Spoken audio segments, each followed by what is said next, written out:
इस कहानी के लेखक है संतोष देशपांडे।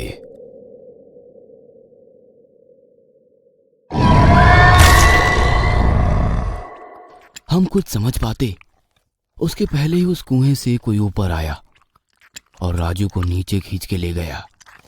लगभग 5 मिनट में एक आकृति ऊपर आई।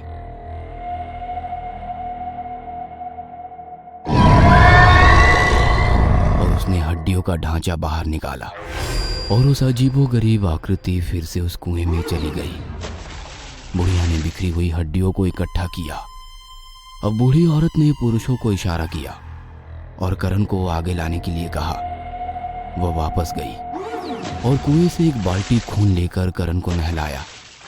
करण घबराकर बहुत चिल्ला रहा था, लेकिन बुढ़िया उन्हें देखकर अजीब तरीके से हंसने लगी। अब करण को उन्होंने राजू की जगह पर उल्टा लटका दिया। अब हमें हमारे जिंदा रहने पर शक होने लगा।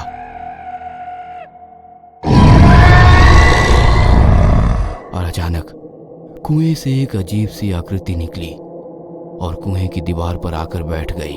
धीरज ने मुझसे कहा, सर ये यति की तरह लग रहा है। यति? यति मतलब हिन मानव, जिनकी ऊंचाई 9 से 10 फीट होती है। तभी बुढ़िया ने फुसफुसाते हुए उससे कुछ कहा और तभी उसने अपना हाथ ऊपर उठाया। अब ग्रहण समाप्त हो चुका था। बुढ़िया ने खून से भरी बाल्टी उसके शरीर पर डाल दी, फिर पानी भी डाला। पानी डालने के बाद वो आदमी जैसा हो गया। जब उसने अपने चेहरे से पानी और खून पोंछा तो वो देखकर हम दंग रह गए, क्योंकि वो कोई और नहीं बल्कि खुद नाना भगत थे। हमारा सामना एक भयानक सच्चाई से हुआ। उन्होंने तुरंत करण को छोड़ने के लिए कहा। उन्होंने तुरंत हमें रिहा भी कर दिया और हमें जाने के लिए कहा। हालांकि रास्ते में उनकी परिवार के सभी सदस्य हमारे साथ थे। बुढ़िया, नाना की 3 बहनें और एक आदमी, तो एक आदमी आगे। ऐसा हम सब एक साथ कब्रिस्तान से होकर लकड़ी के पुल पर आ गए। हालांकि बूढ़ी औरत बहुत गुस्से में लग रही थी। उस बुढ़िया ने नाना भगत से कहा, इन्हें क्यों छोड़ा? अगर तुम्हारी भूख मिट गई थी तो हम चारों इन्हें खा लेते। कम से कम हमारी 10 साल के लिए उम्र बढ़ जाती। अगर तुम इन्हें छोड़ना चाहते हो तो छोड़ दो, लेकिन मैं उनमें से एक को भी नहीं छोड़ूंगी। ये कहकर बुढ़िया बाल्टी हाथ में जोर से घुमाई और करण को पीठ पर जोर से मारी। इससे करण वहीं पर गिर गया। मैं और धीरज हम दोनों जोर से भागने की कोशिश कर रहे थे। कुछ ही देर बाद बुढ़िया ने बाल्टी धीरज की पीठ पर फेंक के मारी। वो भी गिर गया। अब मेरा नंबर था, ये मुझे मालूम था। लेकिन इस बार बुढ़िया आकर मेरे सामने खड़ी हो गई और बहुत जोर से चिल्लाने लगी और भयानक अजीब हरकत करते हुए उसने मुझे एक हाथ से उठाया। उसी समय नाना भगत वहां आ गए और कहा, ग्रहण समाप्त हो गया है, अब ये किसी काम का नहीं है, तुम बस इन्हें जाने दो। ये सुनकर उसने चुपचाप मुझे नीचे उतारा और वो चली गई। नाना भगत ने कहा, आप जल्दी ही इस जगह को छोड़ दें। हम सब जिंदा रहने के लिए पहाड़ी की चोटी से भागे और उस बूढ़े आदमी की झोपड़ी के सामने आकर रुक गए। हमने उस बूढ़े आदमी से पानी मांगा। उन्होंने पूछा, राजू परब कहाँ है? हम सब चुपचाप बैठे रहे। एक बार फिर बूढ़े आदमी ने राजू के बारे में पूछा। अब सच बोलने के अलावा कोई चारा ना था। हमने उस बूढ़े आदमी को हमारे साथ घटी घटना के बारे में बताया। तब उस बूढ़े आदमी ने कहा, मैं आप सभी से कह रहा था कि वहां मत जाओ, पर आपने मेरी एक ना सुनी। वो लुम्बिनी की बस्ती है। लुम्बिनी यानी कि मेरे भाई की पत्नी, जिसे वो लुम्बिनी की सिद्धि प्राप्त है। इसे वामन विद्या भी कहते हैं। इस सिद्धि का उपयोग करके वो मानव का रक्त निगलती है और हड्डियों का ढांचा उल्टी करके बाहर निकालती है और अपना जीवन मान बढ़ाती है। ये एक बहुत ही भयानक विद्या है। उस औरत ने पहले मेरे भाई यानी कि उसके पति पर यह विद्या आजमाई और उसे निगल लिया। ये 50 साल पहले की बात है। उस औरत को मेरी भाभी कहते हुए भी मुझे शर्म आती है। वो औरत नहीं, एक डायन है, डायन। उसने एक बाबा से संबंध बना लिया था और उससे लुम्बिनी यानी कि वामन विद्या की निगल कर उल्टी करने वाली विद्या सीख ली और उन दोनों के संबंध के बीच आने वाले मेरे भाई को पहले प्रयोग में निगल लिया। और ये सब मैंने मेरी आंखों से देखा। बाद में उसने अपने बच्चों को ये सब सिखाया।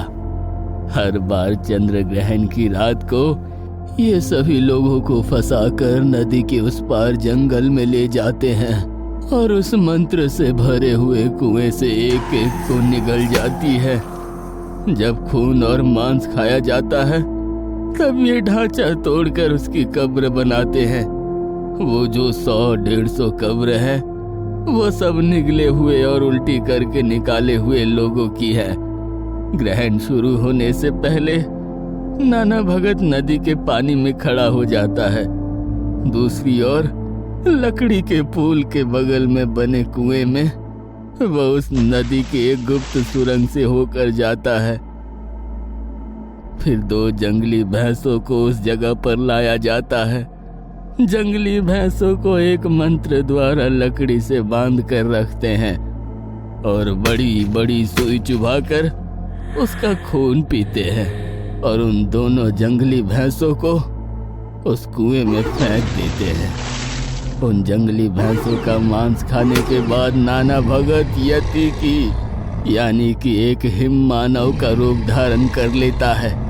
उस समय भैंसों के खून की वजह से कुएं का पानी लाल हो जाता है।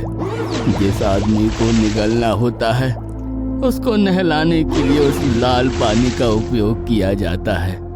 फिर आदमी को लकड़ी के खंभे से बांध दिया जाता है। नीचे कुएं का आदमी यति के भयानक रूप में आकर उसे निगल लेता है और फिर उसकी हड्डियां उल्टी करके बाहर निकाल देता है। निगले हुए आदमी का जितना जीवन होता है वह निगलने वाले को मिलता है। इस तरह ये लुम्बिनी की निगल कर उल्टी करने की कुविद्या है। मैं राजू को कह रहा था शाम होने से पहले उस गांव से वापस आ जाने के लिए, लेकिन बेचारे ने मेरी नहीं सुनी और अपने ही मौत को समीप खींच लिया। आपकी किस्मत अच्छी है। ग्रहण खत्म होने के बाद उनकी सारी शक्तियां चली जाती है, इसलिए आप लोग बच गए और इसीलिए उन्होंने आपको जाने दिया। नहीं तो आपकी भी कब्र आज वहीं बन जाती। नदी का दूसरा किनारा साल भर फिर से कब्रिस्तान की तरह दिखता है। वो कुआं भी गुप्त हो जाता है और वो कुटिया भी गायब हो जाती है। इस परिवार को हमेशा नए चंद्र ग्रहण का इंतजार रहता है। मैं यहाँ पिछले 50 साल से रह रहा हूँ। वे कई सालों से लोगों को निगलने का काम कर रहे हैं। आज तक केवल आप ही हैं जो बच गए हैं।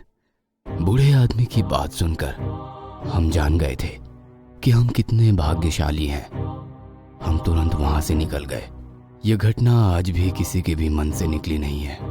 बहुत ही डरावनी रही लुम्बिनी की चंद्र ग्रहण की रात में निकलने वाली वामन विद्या की ये कहानी। ये आज भी हमें चंद्र ग्रहण के समय सोने नहीं देती।